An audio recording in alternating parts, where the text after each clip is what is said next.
Contala como quieras, hasta las 12.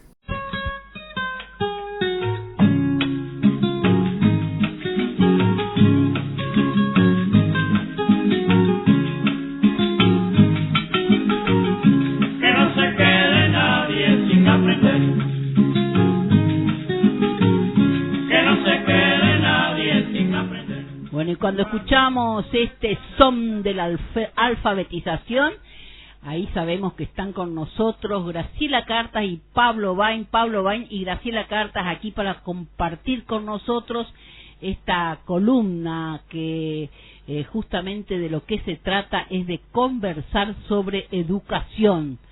Les damos las bienvenidas. Ayer por un problema técnico no pudieron estar, pero están ahora porque ya digamos, creo, no sé si me equivoco, nos pasamos la semana pasada por los problemas técnicos que teníamos nosotros acá en la radio.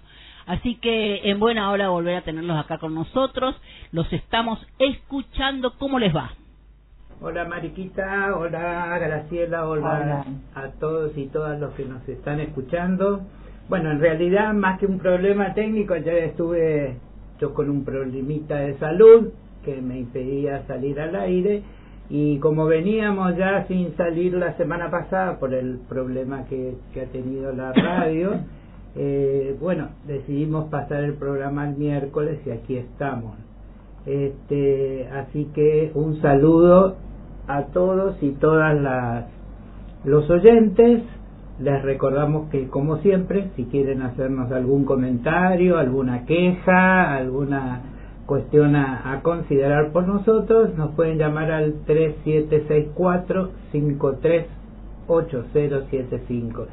Y también decir que la radio está atravesando un momento complicado desde el punto de vista del financiamiento y que es muy importante que todos aquellos y aquellas que la escuchan podamos colaborar de algún modo ayudando a financiar la radio. Así que en el mismo número, en principio, o ingresando a la página web, pueden encontrar la manera de colaborar con la radio. Les recuerdo 3764-538075.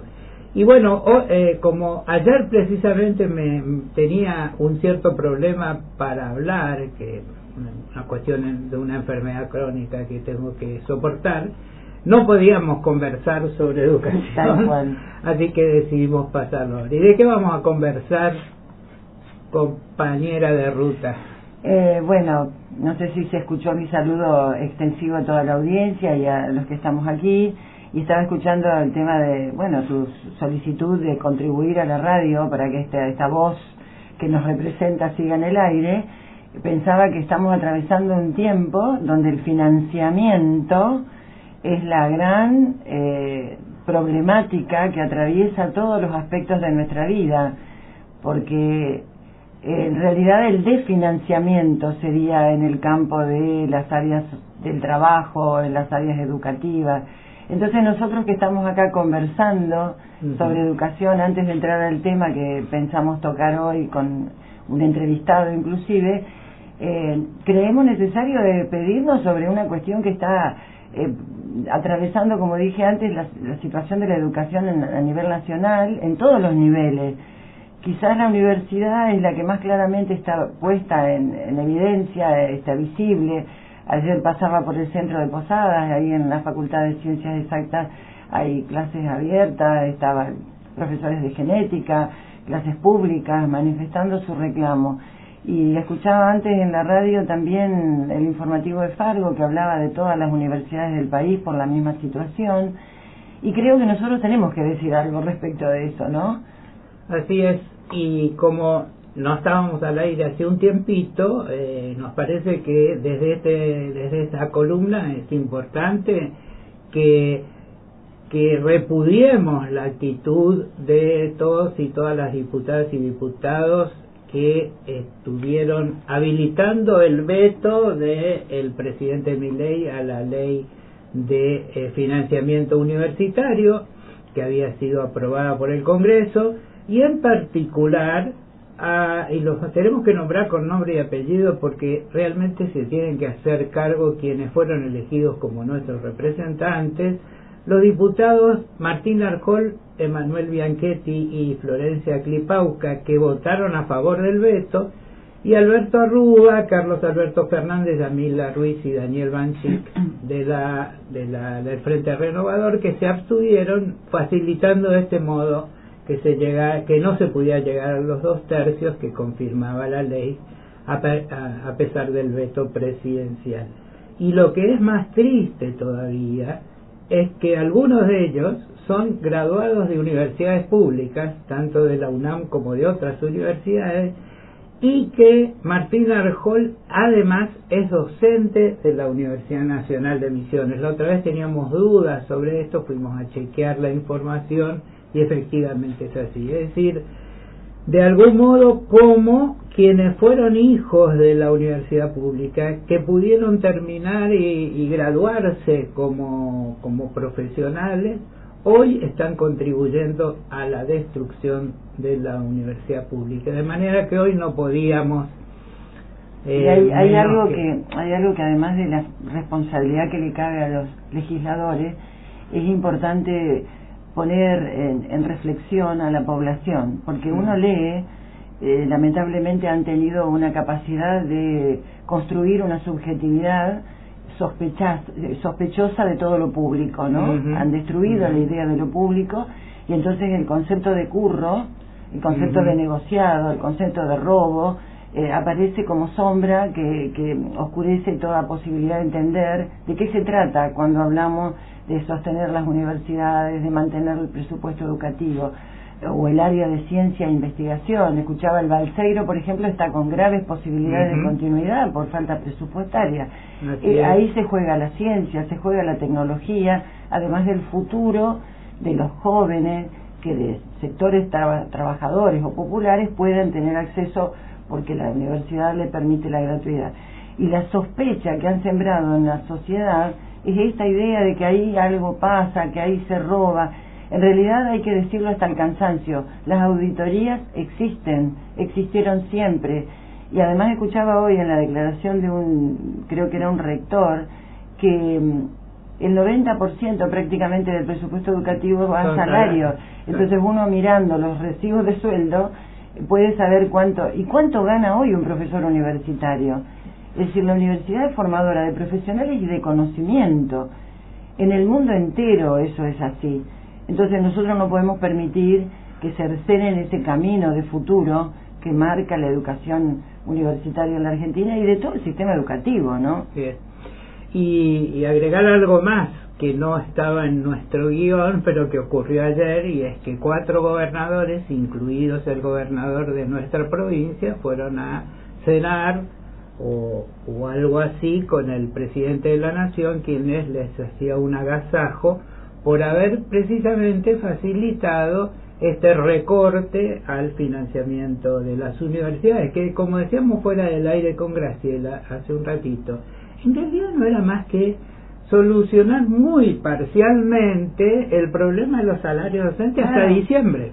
Nada más ni nada menos. La lucha más importante, ayer lo decía el decano de la Facultad de Filosofía y Letras, que tuvo una participación muy particular en la entrega de los Martín Fierro, porque los guionistas de la película Puan lo invitaron a sumarse al agradecimiento del Martín Fierro, pero también a marcar la cuestión de cómo el cine estaba haciendo, y la cultura en general, debilitado por el gobierno. Sí, porque ahí ocurren cosas que ahora están sucediendo en la realidad. Y decía el decano justamente cómo vienen de alguna manera desgastando a las universidades, limando sus posibilidades concretas de seguir funcionando, a pesar de que el presidente mienta, y voy a decir mienta y voy a fundamentar por qué, diciendo que no se van a arancelar las universidades, diciendo que la gratuidad va a continuar. Pero eso es falso, porque él lo dijo muchas veces durante la campaña, habló de los vouchers, que es una forma indirecta de de financiar y de arancelamiento. En este momento, y quizás no deberíamos extendernos mucho más, pero quería decir, en Chile, que la lucha por el desfinanciamiento de la universidad ha sido siempre muy importante. De hecho, el presidente actual fue un dirigente estudiantil muy importante.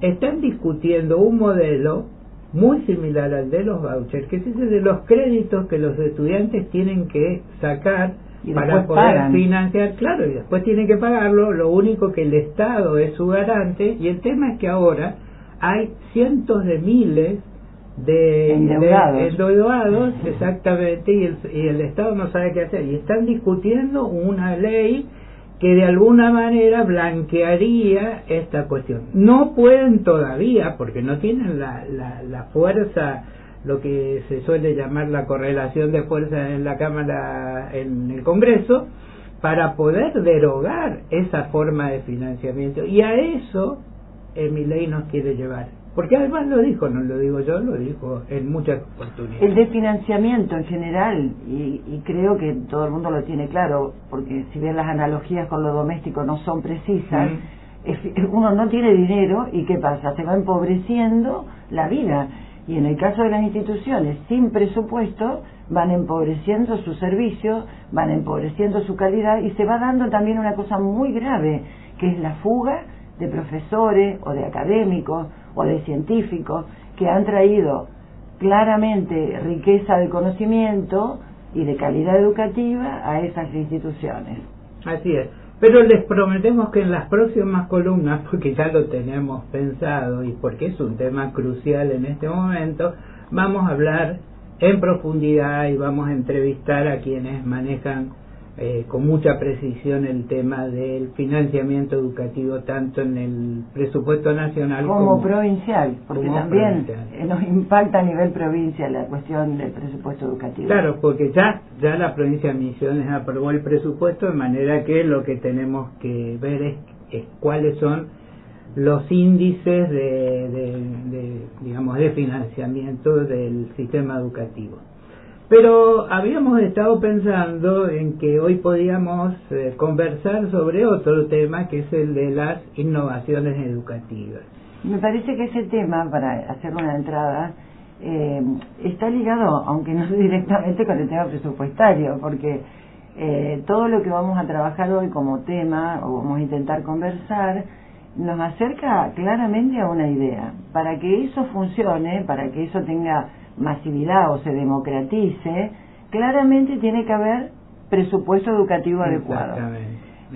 Pero nos vamos a referir a la innovación porque la provincia atraviesa una situación de mucha comunicación en la población con respecto a la escuela de innovación, con respecto a la propuesta de la escuela de robótica, y aparecen como muy tentadoras, muy seductoras para los padres, para los chicos. Cosa que hay que decir es interesante. Incluso el concepto de educación disruptiva. Por ejemplo, el concepto de educación disruptiva.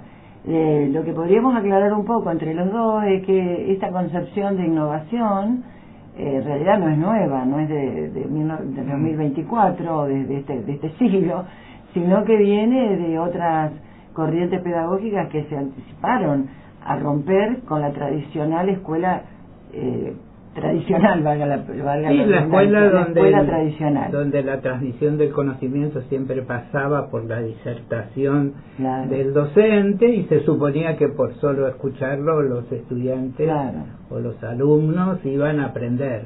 Sin embargo, como decía también recién Graciela, en las fines del siglo XIX ya aparece un movimiento muy importante a nivel mundial, que es la llamada Escuela Nueva, y que aparece como una crítica justamente a la escuela tradicional. Y uno de sus fundadores, de los fundadores de esta idea, fue un pedagogo norteamericano, John Dewey, que propuso que la modalidad educativa debería centrar el interés en el niño y en el desarrollo de sus capacidades, y entender que el niño, pensando en la escuela primaria, pero también lo podemos extrapolar a la secundaria y la universidad, es un sujeto activo de la enseñanza y por lo tanto tiene un papel fundamental en el aprendizaje. Esta idea de la escuela nueva a nivel mundial, después tuvo su correlato también en nuestro país. En nuestro país, claramente. La experiencia de las hermanas Cosettini, por ejemplo, en Rosario, Así es, que trabajaban esta idea de la interacción con la realidad de los alumnos de un modo creativo. Hay una cosa que quería decir de John Dewey, que plantea el tema de que la escuela o el aula debe ser una microsociedad. En esta idea de que la educación es algo social y se interactúa con el otro para aprender, se construye con el otro el conocimiento y además se aprende a la convivencia social en esos pequeños espacios que la escuela puede presentar a los chicos o a los jóvenes. Y también retomando las experiencias de la escuela nueva en la Argentina, se puede mencionar a las del maestro Carlos Vergara en la provincia de Buenos Aires, las de Clotilde Guillén en la ciudad de Buenos Aires, y como decía Graciela recién, las escuelas de las hermanas Cosettini en Rosario, que hay un video que no es fácil conseguirlo, pero se puede buscar, donde cuentan toda la historia. Hay una cosa que es interesante, ¿no? Cómo la psicología y las ciencias sociales, volviendo al tema de la importancia de la investigación como fuente de producción de conocimiento, revierte en las corrientes pedagógicas y les hace ver o revisar lo que estaba instituido como normal, entre comillas.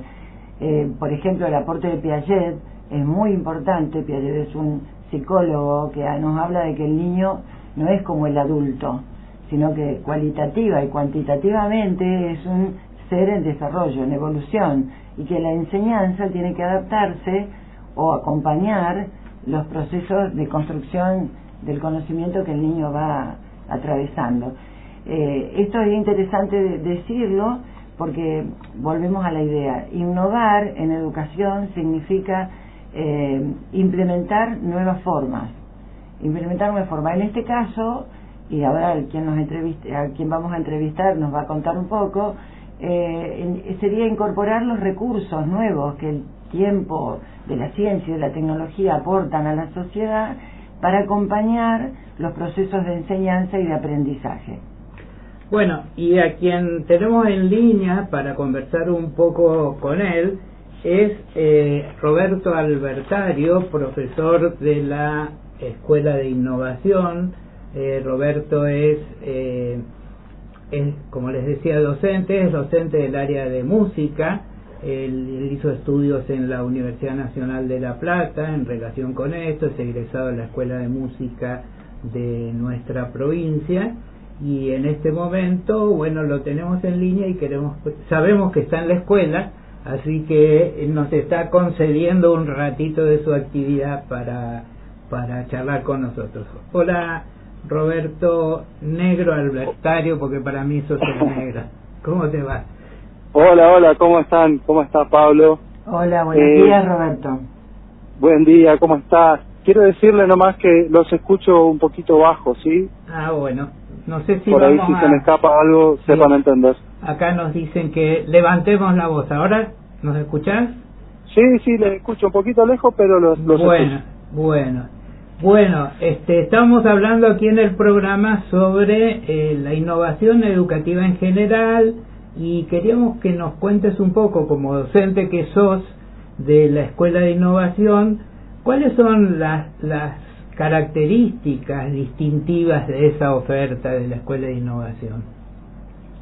Bien, yo estoy acá hace 3 años en esta escuela, donde me encontré, la verdad, con una propuesta bastante distinta a la que yo había tenido en mis prácticas, ¿no? En las escuelas. Quiero decir que yo empecé enseñando en una escuela especial,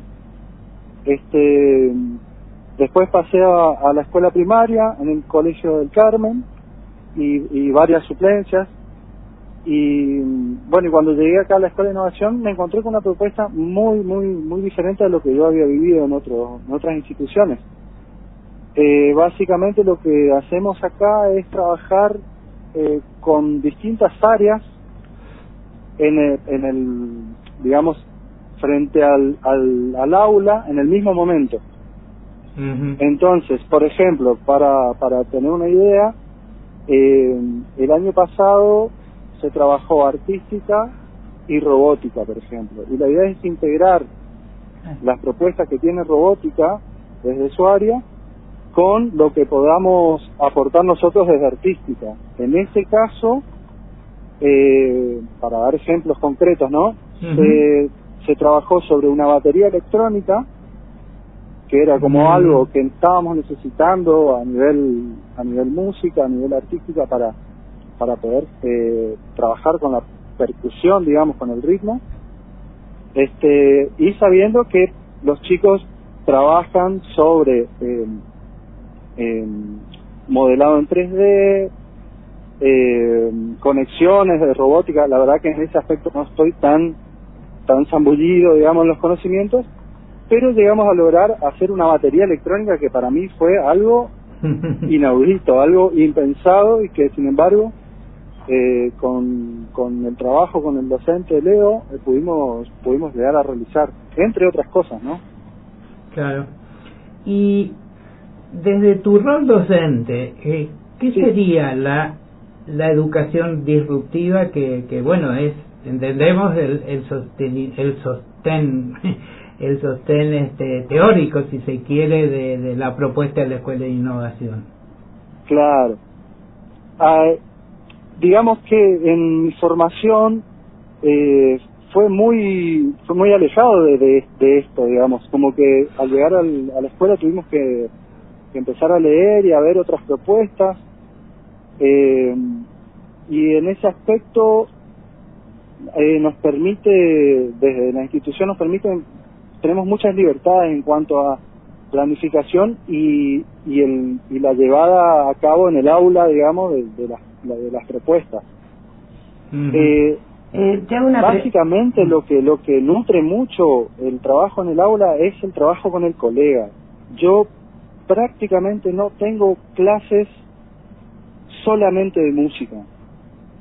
Eso se da en un espacio alternativo que pueden elegir, que es el formato taller. Yo doy a contraturno talleres de música en el que trabajo puntualmente música, pero tampoco no de un enfoque puramente teórico, sino que es bien práctico, es bien formato taller, en el que cada uno que venga al taller puede aportar desde lo que sabe. El que toca guitarra, el que quiere cantar, canta, el que quiere aprender percusión o algún instrumento que podamos enseñarle y lo tiene, lo trae y en conjunto, en grupo, armamos lo que venimos trabajando hace un par de años, que son las bandas de música propias de la escuela acá. Y respecto a lo teórico, es siempre bajado hacia una propuesta práctica. La idea es entender primero el poder hacer y después entender qué es lo que estamos haciendo, llevarlo a un plano más teórico. Digamos que justamente el área de música ya de por sí tiende a ser disruptivo, digamos, ¿no?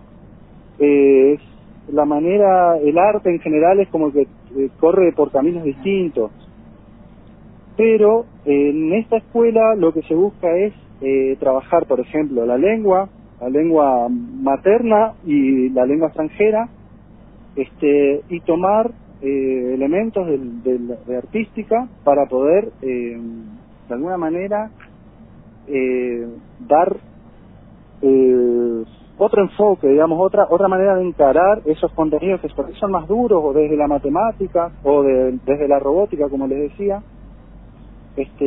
Poder darle una visión desde lo creativo y desde el hacer, desde el arte, ¿no?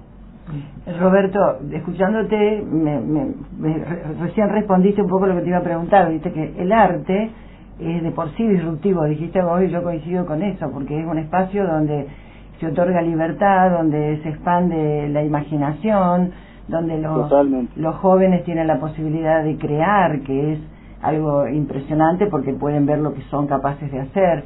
Entonces la pregunta que te quería hacer es si el desarrollo del arte, cuando planteaste antes en la producción de la batería, del instrumento batería, no queda supeditado el arte a lo tecnológico, si el desarrollo del arte tal como nosotros lo entendemos, y seguro vos también, no está limitado cuando está atravesado por lo tecnológico. Claro. No, la verdad que al tener contacto con distintas materias, distintas áreas del conocimiento, necesariamente pide que uno sea creativo en la propuesta. Y en ese caso, por ejemplo, robótica, no solo fue eso, sino, por ejemplo, en la impresión 3D se fabricaron elementos que sean propios de la música, de hacer musical, y, por ejemplo, un grupo hizo impresiones de púas para tocar guitarra o bajo, distintos instrumentos, portapúas, así como elementos bien prácticos del músico. Algo así como luthier, son luthier. Eso. Y bueno, y ahora, por ejemplo, me escapé un ratito para poder charlar con ustedes. Ahora estamos trabajando justamente artística y educación física, donde la verdad que la propuesta con los profes a la que apuntamos fue convengamos que tienen cierto parentesco, digamos, en la utilización del cuerpo, ¿no? Como la herramienta de creatividad es nuestro cuerpo. Y bueno, en este momento estamos trabajando creación rítmico-corporal con elementos y técnicas de la educación física. Como verán, a mí nunca me prepararon para eso, yo nunca vi en mi formación algo que se le parezca. Claro. Así que Roberto, ya que estamos en la búsqueda de poder responder a estas propuestas, investigando y bueno, buscando de qué manera poder imbricar esos conocimientos, ¿no? Eso te iba a preguntar, Roberto.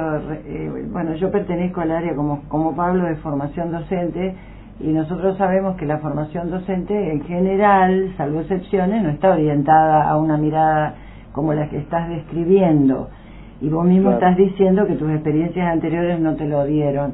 ¿Cómo hace la escuela para lograr o para formar a los docentes en esa concepción de la enseñanza y en ese modelo de aprendizaje? Y la verdad que hay digamos, propuestas de las distintas áreas,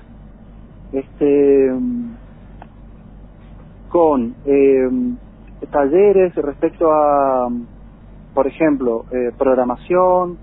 Hace poco hubo una capacitación sobre gamificación, a la cual, bueno, nos proponen que asistamos, y bueno, cada uno desde el interés busca, digamos, ¿no?, en cuál participar, en qué taller, en qué charla. Pero sí vienen las propuestas de lo que hay en el mercado, digamos, y bueno, uno se encara, digamos, lo que le parece más viable. Esa capacidad. Por ponerte un ejemplo. Sí, dale. Hace poco, hace medio año, tuvimos un taller sobre gamificación donde nosotros hicimos música para videojuegos.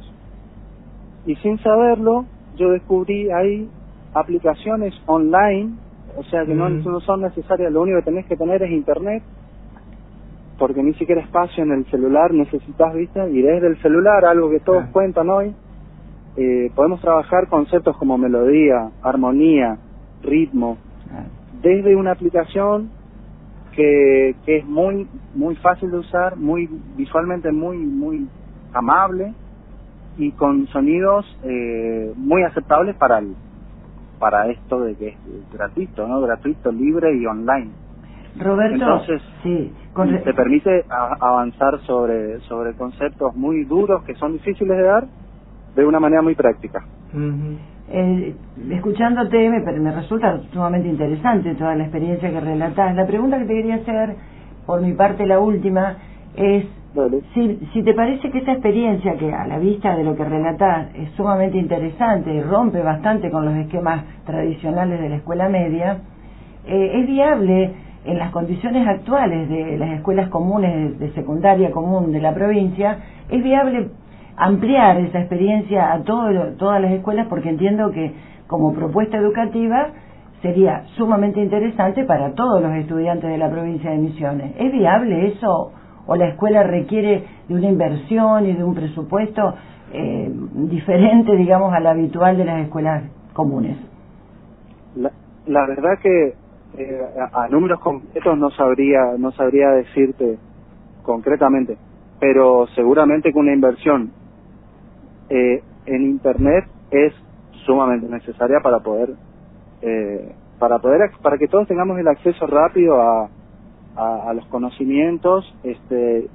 En mi caso, por ejemplo, a esta aplicación yo no la podría dar en un lugar donde no hay Internet, claro, o donde no hay celulares, o donde no hay computadoras, o sea que sí, es necesaria una inversión. Claro, pero también pensaba en la misma línea que plantea Graciela. Por ejemplo, vos nos contabas sobre impresora 3D o sobre sí, otras herramientas con las que cuenta la escuela, perdón.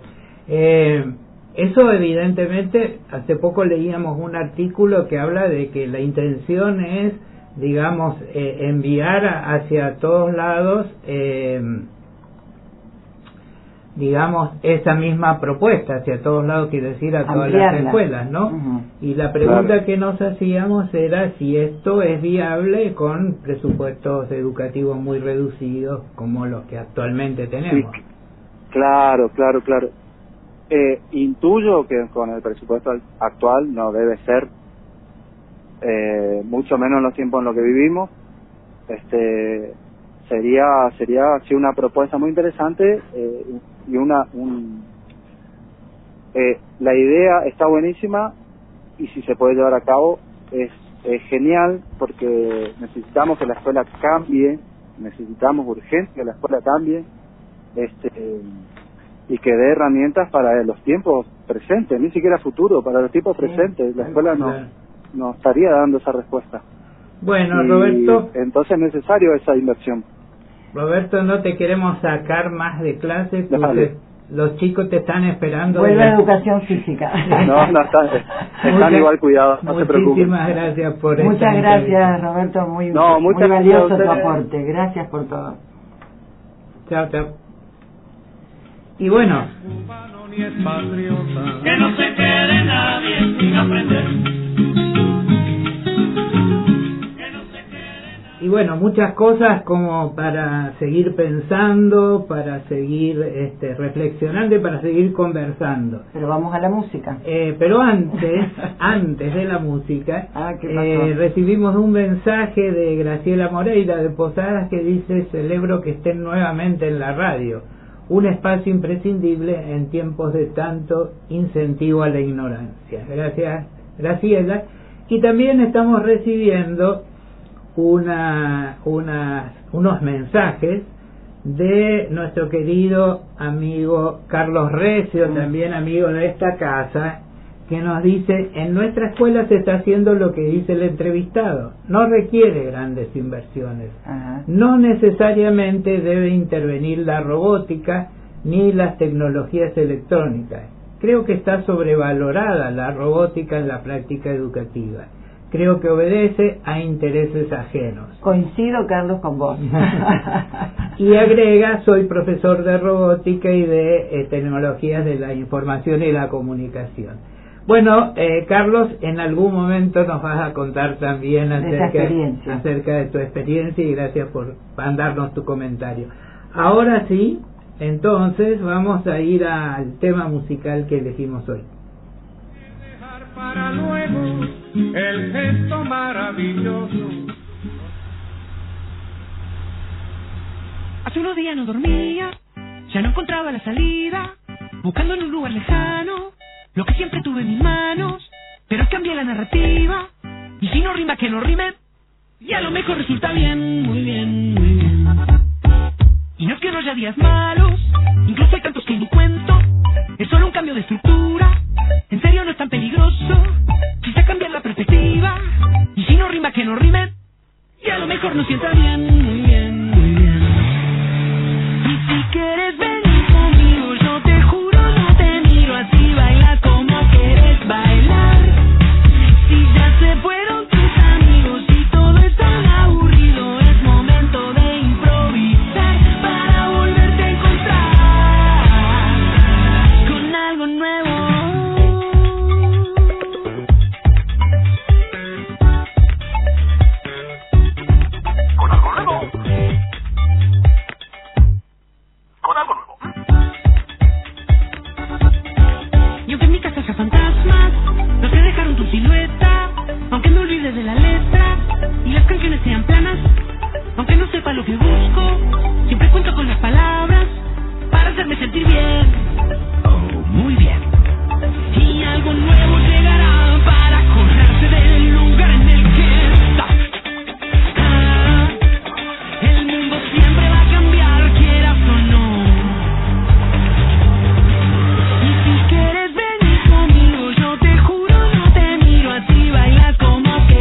Bueno, y como siempre tratamos de encontrar algún tema musical que se vincule con lo que tratamos en esta columna. Esta vez elegimos un tema que se llama Algo Nuevo, de Alan Sutton y las criaturas de la ansiedad. Nombre qué nombrecito para el grupo, ¿no? Sí, las criaturitas de la ansiedad. Sí. Bueno, y recibimos también otro mensaje que agradecemos, por supuesto, y dice: tanto por hacer en la educación, tanto por innovar, y tenemos que soportar este tiempo de retrocesos y destrucción. Muy importante que se pongan estos temas en los medios de comunicación. Los escucho desde Córdoba. Cada tanto conecto para escuchar el programa de Itumelia y hoy me sorprendo con este espacio muy bueno. La que nos manda este mensaje es Maru Cisneros desde Córdoba, que es periodista. Bueno, Maru, a vos y a todos los que nos están escuchando, este programa, esta columna en realidad, va todos los martes a partir de las 11, es decir, salvo hoy que tuvimos un cambio necesario del programa de ayer. Y también decirles a todos, y a Maru por supuesto, de que en la página de la radio podés acceder al canal de YouTube y ahí están todas las columnas que venimos haciendo desde el principio desde el inicio de estas.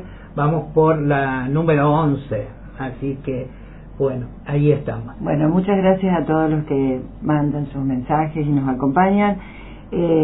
Respecto de lo que venimos conversando de la Escuela de Innovación, queríamos comentar también que en la provincia de Misiones tenemos una ley de educación disruptiva que plantea que la idea es que esta ley se incorpore al diseño curricular de manera transversal en todos los niveles y modalidades del sistema educativo. Las nuevas tecnologías de la información y comunicación, TIC, tomando como eje de acción la Escuela de Robótica de la provincia, a través de la implementación de la robótica y programación como método educacional disruptivo y estrategia didáctica. Y acá nosotros vamos a conversar un poco con mi compañero sobre algunas cuestiones que están expresadas en esta ley. Y para empezar, por mi parte, tomo lo que recién comentó el compañero amigo Carlos Recio, relacionado con que lo disruptivo no está absolutamente ligado o terminantemente ligado solo a las cuestiones tecnológicas o a las cuestiones de innovación tecnológica. Lo disruptivo también puede ser un modelo de enseñanza que desarrolle el pensamiento crítico, por ejemplo. Claro. Eso es algo indispensable y a nosotros nos parece, yo por lo menos lo veo así, se ha abandonado un poco esa tarea. La adolescencia ha ido cambiando y la escuela sigue teniendo el mismo esquema. Hay un mundo nuevo que viven los jóvenes que está colmado de estímulos y de información, y la escuela debe ser un espacio, o la enseñanza debe ser una forma de enseñarles a manejarse en ese universo, a discernir en un mundo de la posverdad, en un mundo donde la verdad está puesta en cuestión, donde no se sabe qué es verdadero, qué es falso, donde hay fake news todo el tiempo en los medios de información. Bueno, la escuela debe ser un espacio de construcción de espíritu, de pensamiento crítico, de autonomía de pensamiento, de discernimiento frente a un mundo de sobreinformación. Entonces, disruptivo no necesariamente o solamente está ligado a la inclusión de lo tecnológico, de la robótica, que es maravilloso, que nadie está negando, que forma parte de este mundo de los jóvenes de hoy, del nuestro también, pero no es la única alternativa o la que debemos ir necesariamente solamente.